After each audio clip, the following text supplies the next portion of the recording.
No one remembers who came second. Always who came first. Morocco English Radio. The first English radio in Morocco. Hello, dear listeners. This is your host, Rita Zahir, with a new episode of One Free Notes, where we cover topics related to education, society, lifestyle, health, and everything in between. In today's episode, we're going to cover a topic related to educational and cultural exchange programs, their impact on personal and professional growth, and how you can probably take part in one. To learn more about educational and exchange programs and how Moroccans from all academic and professional backgrounds can benefit from such an experience, we're very pleased to welcome here with us today Dr. Rebecca Geffner, the Executive Director of the Moroccan-American Commission for Educational and Cultural Exchange, commonly known as MACECE. Rebecca, thank you so much for joining us today. Thank you so much, Rita. It's a pleasure to be here. Thank you so much. Rebecca, can we perhaps start with a small introduction about yourself, what you do? Let our audience know more about you. Sure. So I've been in Morocco for almost 7 years now. I'm originally from Philadelphia, Pennsylvania. I have basically had a career for almost 20 years in international higher education, working at business schools and universities, and having a master's degree from Columbia University in international affairs and a doctorate in business administration from École des Ponts Business School in Paris. I've been working with the Commission for almost 6 years now. Can you tell us more about the Commission and probably its objectives? Absolutely. So the Commission is one of 49 binational commissions around the world where the U.S. government partners with a host government to run what is called the Fulbright program, which is the flagship international educational exchange program of the U.S. Department of State. With the Commission, we were formed by a treaty between Morocco and the United States back in 1982 with the purpose of promoting mutual understanding and friendship between the peoples of Morocco and the peoples of the United States. So as part of the Binational Commission, we oversee over 14 programs under the Fulbright umbrella, the Fulbright program having been established back in the 1940s by a U.S. Senator in the United States. Could you please tell us more about the types of programs that the Commission offers, especially for Moroccans, let's say, who want to embark on a new adventure in the U.S., either for professional or personal reasons? Absolutely. So out of the 14 programs that we manage annually, we have several programs for Moroccans. It can be for study, for professional development, for teaching, as well as research. Some of our more popular programs, one is what we call the Study Grant Program, which we actually just launched the applications in February, and the deadline is on June 15th. This program is for Moroccans to go to the U.S. to pursue a master's degree for up to 2 years at a U.S. university. This is a fully funded scholarship, which includes tuition, airfare, living expenses, you name it, it's covered as part of the program. We have another program for doctoral students who are enrolled in a doctoral program in Morocco, where they can go to the U.S. to be hosted at an American university for co-supervision for between 1 to 2 years of research. We also have programs for professors who want to do a visiting scholar research program.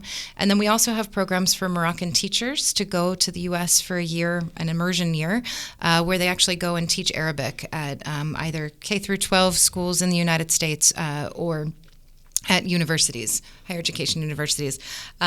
Those are just a few of our programs for Moroccans, and we have quite a bit. We send usually about 60 to 70 Moroccans every year to the U.S. on some form of fully funded scholarships. So if there are any people listening to us today or watching us and who want to learn more about how they can benefit from such programs, are there any conditions or any requirements to apply? Absolutely. It is a very competitive process, and we do have requirements, which are all on our website. They differ per program. Of course, one of the biggest ones being English proficiency. So your listeners will probably be interested to know, since this is an English radio, we do look at English proficiency, but we do also take into account degrees, diplomas, transcripts, recommendation letters, essays, etc. But all the details are on our website, which is MACECE.ma.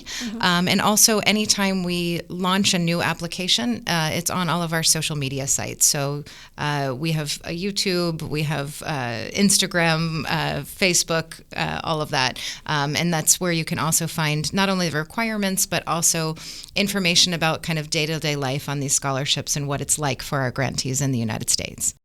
Rebecca, you've mentioned that one of the most important requirements is language proficiency. So my question to you here is there a specific level required, like C1, C2? That's a good question. And it, again, depends on the program. For the master's program, it's a scholarship where you're actually earning a degree. So you have to look at the requirements of the programs you're applying to in the United States. And different schools have different requirements. We look at the TOEFL or the IELTS academic. So what I would recommend to any listener who's interested in applying for the master's program is that they look at the type of program in the U.S., which university they might be interested in applying, and then they would have the kind of minimum and maximum scores. For us, it's really an average because it really depends on the type of program they're applying to and the type of university. It's a little bit different for researchers because they're not applying for a degree program. We still want them to be proficient. We need them to be able to write academic articles in English, but it might have been a while since they took certain tests. So again, it really depends on the program. But it's important just to keep up practicing English. And not only, as I said, the application is in English, the essays are in English, but also if you're invited for an interview, the interviews are also conducted fully in English. So we get a chance to really see the proficiency level. You've also mentioned that most of your programs are dedicated to master's graduates, teachers, or even scholars. And so I'm curious to know if there are any programs for BA holders or even high schoolers. Not with the Fulbright Commission, and not with MACECE, because we tend to our programs cover graduate level and above. However, if there are listeners who are interested in those programs, they are offered through the U.S. Embassy in Morocco, because the U.S. government has really a host of exchange programs available that start at the high school level. So it's strongly recommend to also look at the U.S. Embassy's site, and all of the exchange programs are listed. So if we don't have them at MACECE, likely the U.S. Embassy would be the ones to be delivering that program. Rebecca, during your introduction, you've referred to an ongoing program with the deadline being June, I suppose, 15th. So can you tell our audience more about that specific program and if there are any requirements? So that's called the Study Grant Program. So that's the master's program. It launched on February 1st, and the application closes on June 15th. We have an online application that can be found through our website, MACECE.ma. In that online application includes, as I mentioned, the essays. There's a personal statement where the applicant will talk about themselves, who they are as a person, why they want to go and study in the United States, and a little bit about their background. And then there's another essay that's the study objectives. So what type of program, master's program, do they want to study in the United States, why, and how this will impact their career in Morocco going forward. We also like to see that the individual who's applying has some perspective on how they want their experience to not only impact themselves personally, but also Morocco as a country. So perhaps their area of study has a specific significance for Morocco's national development. So anything like that would be important to highlight in the essays. In addition, we do ask for transcripts from the licence or the bachelor's degree. We look at diplomas and then also recommendation letters. So from professors, if the applicant has done an internship or a job, we would want to look at an employer recommendation, and these should be very personal. It's not something to ask for the recommendation letter at the last minute. We want them to really take some time and ask the recommender in advance so they know the applicant and they can really speak to the applicant's future goals. Then in addition, we have 2 tests. The first is the English proficiency test, and that can be the TOEFL or the IELTS academic. And then we have either what's called the GRE, which is the graduate record exam, or the GMAT if the person wants to apply for an MBA to go to business school. So one of those 2 test scores is required as well. All the steps, as I said, are available on our website. We close applications on June 15th. All documents have to be in at that time. And then we will shortlist names of applicants who will then be called for an interview. They will be interviewed by our selection committees, and then those from there would be nominated for the scholarship. If nominated for the scholarship, we then begin the process of applying to U.S. schools, and we work together with the nominees to select schools in the United States master's programs that they would then apply to. Up until now, our discussion covered degree requirements, language proficiency. Are there any age requirements? For the master's program, not necessarily. We're open to any age as long as the applicant can make a justification for why now. So I would say the majority of applicants are coming out of their undergraduate degrees and interested in pursuing a master's. Some of them might have already done a 2-year master's in Morocco, but then want to go more into a specific field. But then we have others who have been working for several years and then want to go back for a master's. We see that even with the MBA program. And that's completely fine. We're open to that. And a lot of graduate programs in the United States do look for profiles with more experience. And for Fulbright, we would just want to know why now is the right time in your life and your career to apply to go for a master's degree, and what impact will it have on your future plans, and also when you come back to Morocco. Rebecca, I had another question relating to the types of degrees eligible, because I personally used to think that only people who have studied English can apply, but you talked about MBA holders as well. So what field brings the most or the largest number of applicants?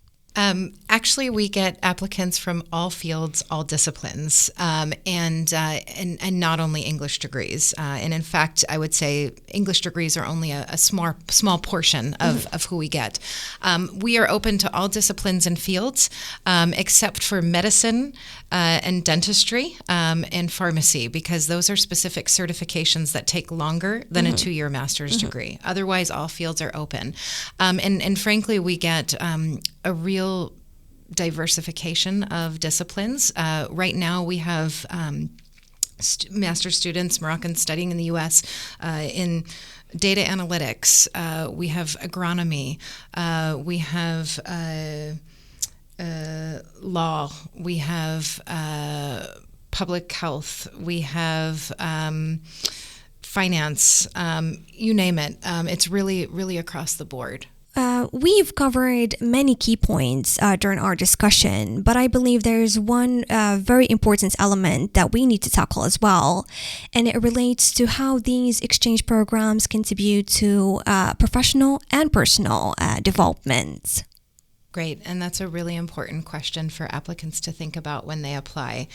On the personal side, it really runs the gamut of potential impact. I think myself being someone who is living in another country other than my home, I think it's an incredible learning experience, and the only really way that we can learn about the world and be able to navigate in the world and do business globally is to be able to put ourselves in other people's shoes. And the way that we do that is through these types of immersion programs. So I think that the amount of personal growth that's available when one participates in a program like this is really enormous. It's also a chance when you go to another place, you really have to challenge yourself in terms of adaptability and flexibility. It's whenever we go somewhere, we might have specific stereotypes or thoughts about what we've seen on TV about a specific place. And then we get there and those stereotypes and those expectations are completely shattered because you go to a community in the United States that's totally different than something we might have seen on a Netflix series. And then that requires a lot of adaptation because you're really learning about a new culture and a new language because, even in the United States, I always say to everyone that the United States is not just one country. It's so many countries in one, and it feels more like a continent because it's really an explosion of cultures. So you might be in a place where English might not even be the first language that people speak. So you're really learning a new culture, new traditions, new languages, a new environment, not only a new external environment, but also a new academic environment. Even being in the university system, the master's programs in the United States, there's a different pedagogy often that's utilized that's quite different than what we see in Morocco. So all of that takes a lot of personal courage and strength and adaptability and flexibility, and that's all part of that personal growth that I think people experience on these types of programs. And then from a professional standpoint, same thing. As I said, navigating in today's very globally connected world, it's really important to be able to have the experience of being in another place outside of one's comfort zone, working on multinational teams, being able to think outside the box and think differently. And all this happens when you kind of place yourself out of your home environment and really challenge yourself. And then on top of that, I think it's really important professionally for Moroccans, just as it is for Americans, to get to know this important relationship we have between the two countries. Do you have any idea about the number of Moroccans who have applied to your programs so far? So far, across the more than 40 yes. years of our existence, you know what? I don't have Roughly. I don't have that figure offhand. I can tell you that we've have between Moroccans going to the U.S. and Americans coming here on Fulbright, we have over 4,000 alumni. But in terms of application statistics for that long of period, it's really hard to tell because it changes every year too. There's certain programs that are more popular in any given year than others.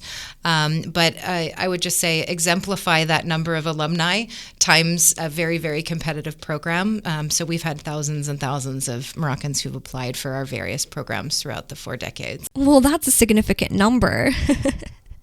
And I think that one of the best ways to encourage more people to apply is by sharing some success stories from your alumni. So could you please share with us some of those stories? Sure. And actually what I would encourage the listeners to do is really look at our social media pages because we highlight our alumni all the time where they tell their personal stories about why they applied to Fulbright, how it helped them in the short term, and then how it's impacted their current situations. But we have Fulbrighters who have really in all parts of Moroccan society. We have Fulbrighters who have gone on to be ministers. They've gone on to be CEOs of multinational companies. They've started their own businesses. They've become top researchers in their field or their discipline or their area of expertise, publishing in top academic journals. They've gone on to be teachers or heads of school, university presidents.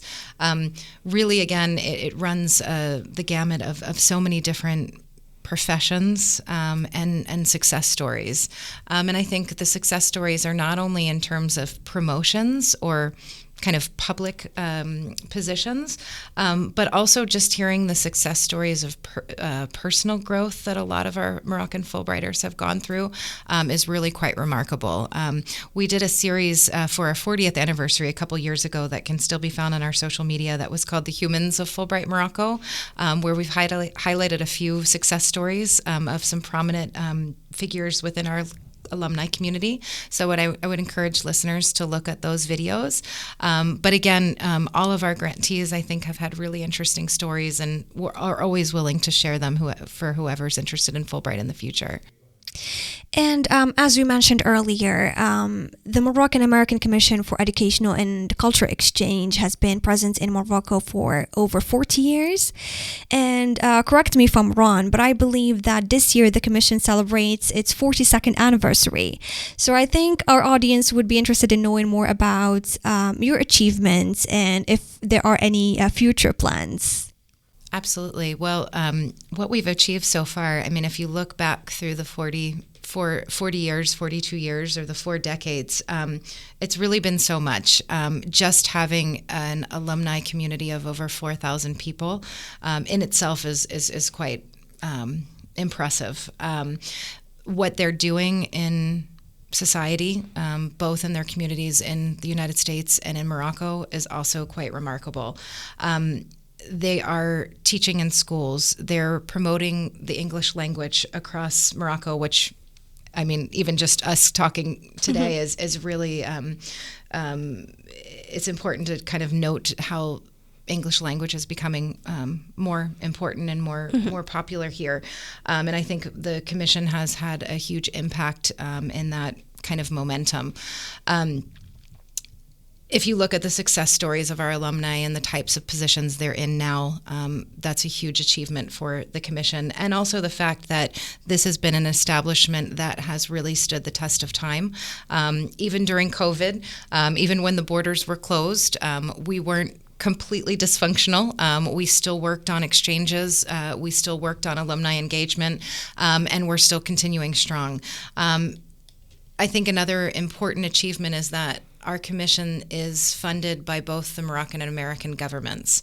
And in a time and through various points of history when budgets have been cut, both governments have continued to feel that the work that we're doing is important and significant, and they've continued to sustain our funding throughout these 42 years. That's really important, that's really relevant, and it's a big achievement, and it's something that we hope continues in the future. In terms of future plans, like I said, funding is of course important, so we'll continue to look at various sources of funding, so we can continue the work we would want to do. I think for our type of work and scholarships, we want to always have more, because we want to have as many opportunities as possible to be able to send Moroccans to the United States and bring Americans here, and that requires money. So we certainly will continue to look for funding sources to be able to continue to add more scholarship slots for our various programs. And then in addition, I think some of other future plans is really looking at the current reforms that the Ministry of Higher Education is working on for education in Morocco, and how we can help contribute to those reforms, not only now, but even future plans, and work with Ministry of Foreign Affairs, Ministry of Higher Education, and National Education on their goals, as well as the goals of the U.S. State Department in terms of international exchange, all part of our future plans.